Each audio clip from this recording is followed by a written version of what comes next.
कल्पना कीजिए, एक ऐसी दुनिया जहां चिप्स ही ना हो, कोई मोबाइल फोन नहीं, कोई यूपीआई पेमेंट नहीं, स्मार्ट सिस्टम वाली गाड़ियां नहीं, कोई सैटेलाइट नहीं, कोई एआई नहीं, सब कुछ बस रुक जाए। और अब ये चौंकाने वाली सच्चाई सोचिए, आपके फोन के अंदर मौजूद सबसे छोटी चिप दशकों पहले अंतरिक्ष में गए रॉकेट से भी ज्यादा शक्तिशाली है। लेकिन असली सवाल ये है, अगर सेमीकंडक्टर आधुनिक दुनिया का दिमाग है, तो फिर भारत एक टेक्नोलॉजी पावर हाउस होते हुए भी अब तक इनके लिए दूसरे देशों पर निर्भर क्यों है? ये सिर्फ टेक्नोलॉजी की कहानी नहीं है, ये कहानी है ताकत, राजनीति, असफलता और वापसी की। हर फोन, टीवी, कार, सैटेलाइट एक ऐसी चीज पर चलते हैं जो दिखाई नहीं देती, एक छोटा सा सिलिकॉन चिप। आप इसे देख नहीं सकते, लेकिन इसके बिना आधुनिक दुनिया खत्म हो जाएगी। इस चिप को कहते हैं सेमीकंडक्टर। ये बिजली को वैसे कंट्रोल करता है जैसे ट्रैफिक पुलिस गाड़ियों को, ऑन, ऑफ, तेज, धीमा, हर सेकंड लाखों बार। और यही छोटा सा कंट्रोल सब कुछ चलाता है। स्वागत है भारत की सेमीकंडक्टर कहानी में। आज की दुनिया में चिप्स सिर्फ टेक्नोलॉजी नहीं है, ये ताकत है। अमेरिका, ताइवान, दक्षिण कोरिया और चीन जैसे देश चुपचाप सेमीकंडक्टर सप्लाई चेन पर कब्जा करने की लड़ाई लड़ रही हैं, क्योंकि जो चिप्स को कंट्रोल करता है वो भविष्य को कंट्रोल करता है। भारत ने यह सपना बहुत पहले देख लिया था।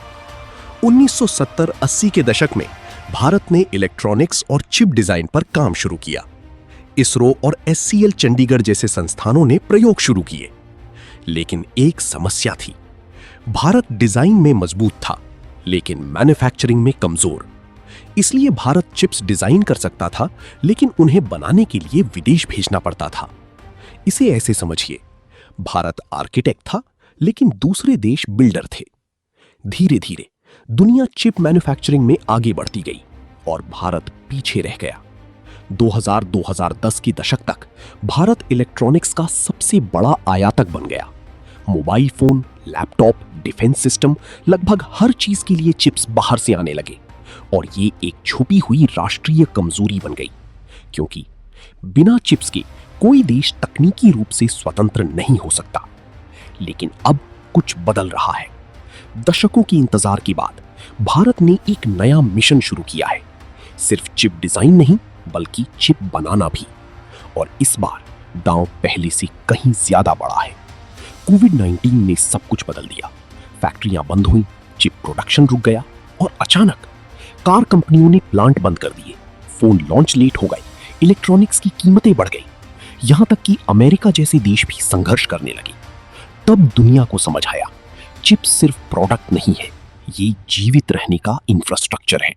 भारत ने भी इसका असर महसूस किया और पहली बार सेमीकंडक्टर राष्ट्रीय प्राथमिकता बन गए। भारत ने साफ समझ लिया, अगर हमने चिप्स नहीं बनाए तो हम हमेशा दूसरों पर निर्भर रहेंगे। 2021-2022 में भारत ने लॉन्च किया India semiconductor mission ISM।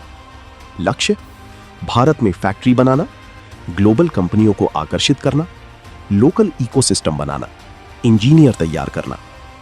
Bharat ने अरबों डॉलर के इंसेंटिव घोषित किए। दुनिया ने ध्यान देना शुरू किया। वेदांता और फॉक्सकॉन जैसी कंपनियों ने भारत में प्लांट लगाने की घोषणा की। लेकिन यह आसान नहीं था, क्योंकि सेमीकंडक्टर इंडस्ट्री दुनिया की सबसे कठिन इंडस्ट्री है। भारत के सामने चुनौतियां थीं, फैब्रिकेशन प्लांट की कमी, इकोसिस्टम की कमी, आयात पर निर्भरता, विशेषज्ञ इंजीनियरों की कमी। चिप फैक्ट्री बनाना एक धरती पर स्पेस मिशन जैसा है। लेकिन भारत इस बार पीछे हटने वाला नहीं था, क्योंकि भारत की असली ताकत फैक्ट्री नहीं थी, बल्कि लोग थे। इंजीनियर, वैज्ञानिक, डिजाइनर। भारत दशकों से चिप डिजाइन में मजबूत रहा है। इंटेल, क्वालकॉम, एनवीडिया, AMD जैसी कंपनियों में हजारों भारतीय इंजीनियर काम करते हैं। तो जब दुनिया फैक्ट्री बना रही थी, भारत दिमाग तैयार कर रहा था। अब कहानी एक नए मोड़ पर है। Global semiconductor war. आज दुनिया कुछ देशों पर निर्भर है। USA डिजाइन, ताइवान मैन्युफैक्चरिंग, दक्षिण कोरिया मेमोरी, नीदरलैंड मशीनें। ताइवान की company TSMC Apple, Nvidia, AMD के लिए चिप बनाती है। अगर ताइवान रुक गया तो दुनिया रुक जाएगी। और इसी वजह से अमेरिका वर्सेस चीन की लड़ाई बढ़ रही है। और इसी बीच भारत एक बड़ा मौका बनकर उभर रहा है, क्योंकि दुनिया अब चाहती है वैकल्पिक मैन्युफैक्चरिंग, स्थिर लोकतंत्र, बड़ा टैलेंट पूल, और भारत इन सभी में फिट बैठता है। अब भारत के सामने सबसे बड़ी चुनौती है असली फैक्ट्री बनाना, क्योंकि घोषणा करना आसान है लेकिन लागू करना बहुत मुश्किल। फिर भी भारत आगे बढ़ रहा है, क्योंकि हर प्रयास एक नई नींव बनाता है। आज दुनिया एक नए युग में प्रवेश कर रही है। AI, electric vehicles, 5G, 6G, quantum computing, और इन सब का आधार है सेमीकंडक्टर।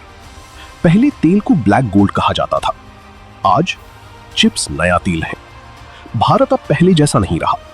आज भारत है बड़ा डिजाइन हब, तेजी से बढ़ता इलेक्ट्रॉनिक्स बाजार, सॉफ्टवेयर में ताकतवर, लेकिन असली लक्ष्य अभी बाकी है पूरी चिप बनाना, design, fabrication, packaging, final product. क्योंकि असली आजादी का मतलब है सप्लाई पर कंट्रोल, इनोवेशन पर कंट्रोल, भविष्य पर कंट्रोल। अगर भारत सफल होता है तो सब कुछ बदल जाएगा। सस्ती टेक्नोलॉजी, मजबूत डिफेंस, तेज इनोवेशन, लाखों नौकरियां। ये सिर्फ अर्थव्यवस्था नहीं है, ये डिजिटल युग की संप्रभुता है। हर चिप के पीछे ऐसे इंजीनियर होते हैं जो दिन रात काम करते हैं, इतने छोटे सर्किट डिजाइन करते हैं कि रेत के कण में लाखों ट्रांजिस्टर फिट हो जाएं। ये सिर्फ विज्ञान नहीं, ये इंसानी क्रिएटिविटी का शिखर है। भारत की सेमीकंडक्टर कहानी अभी लिखी जा रही है, और अंत में सवाल ये नहीं है क्या भारत चिप बना सकता है, असल सवाल है भारत कब सेमीकंडक्टर दुनिया में लीड करेगा।